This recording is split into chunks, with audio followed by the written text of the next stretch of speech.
Number 9, the Honourable David Parker. Thank you, Mr Speaker. My question is to the Attorney-General. Given his answer yesterday that he agreed with the Prime Minister's statement earlier this year, in the end, if we can't reach an agreement, then the status quo will remain, what acknowledgement, if any, has he received from the Māori Party that the new legal framework for settling foreshore and seabed claims will be durable? The Honourable Chris Finlayson. The Prime Minister's statement about the status quo referred to what might happen if a replacement regime could not be agreed on. The government has developed a replacement regime that balances the rights and interests of all New Zealanders. The Māori Party has indicated that it's going to support the bill, so the issue of remaining with the status quo does not arise. I don't agree with it. The Honourable David Parker. Will the government stay with the status quo under the existing Foreshore and Seabed Act if the Māori Party refuses to accept the new legislation as a full and final settlement of the legal framework to deal with foreshore and seabed claims? The Honourable Chris Finlayson. I've already said the Māori Party is supporting the bill, and I'm not surprised they are, because it deals with certain fundamental matters. It restores the right of access to justice that was lost under the 2004 Act. It restores uninvestigated customary title, and it recalibrates the tests for determining customary title. These are very good advances, and I believe will be seen to be a durable and lasting solution. Te Urao Flavel. Order. Te Urao Flavel.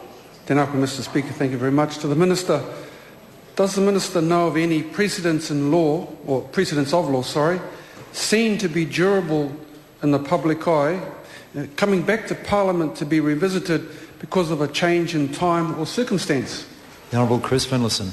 Oh, there are many examples. Take, for example, limitation law that was recently passed, a great day for black letter law, updated the law of limitation for the first time in 60 years to respond to particular needs. Another example would be that excellent bill that had its first reading last night to repeal the Military Manoeuvres Act of 1915 because of changed circumstances. Copyright's another one. Began life. The copyright legislation began life as the Statute of Anne in 1714, and since then there have been numerous amendments with the march of technology. The Honourable David Parker. How can the Attorney-General claim that the new legal framework for determining foreshore and seabed claims will be durable, to use his words, when the Māori Party is saying they'll have another go in the future even before his bill has had a first reading? The Honourable Chris Finlayson. Well, it will be durable because it deals with those fundamental issues of access to justice, restoration of uninvestigated customary title, and tests that are more realistic than those set out in the 2004 Act. Now, political parties may have different views depending on the passage of time. For example, a Darren Hughes-led Labour Party in 2040 may have a different view on the sale. Supplementary. The Honourable David Parker. How can the Minister claim he has reached... Order, I apologise, Honourable Member. I say to the National Party members on this occasion, the interjection level is so high I can't hear the questioner even though he's right beside me.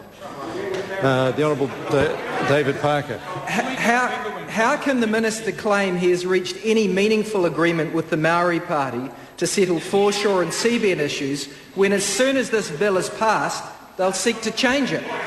The Honourable Chris Finlayson. Well, I doubt whether they're going to seek the change of the right of access to justice, the restoration of uninvestigated customary title, because these are fundamental matters that member's government took away from a significant section of the New Zealand public, and Mr Jones should be disgusted with that, and this legislation restores it. Supplementary. The Honourable David Parker. When the Attorney-General said, I quote, "I don't think people want to be relitigating this every decade," close quotes, was he ruling out National agreeing to any substantial change to his foreshore and seabed legislation in the foreseeable future?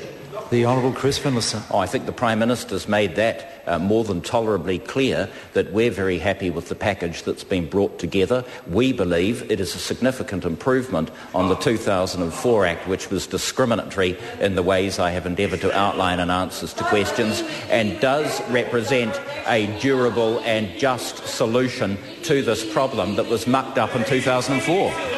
Question number 10, Dr. Jackie Blue. Thank you.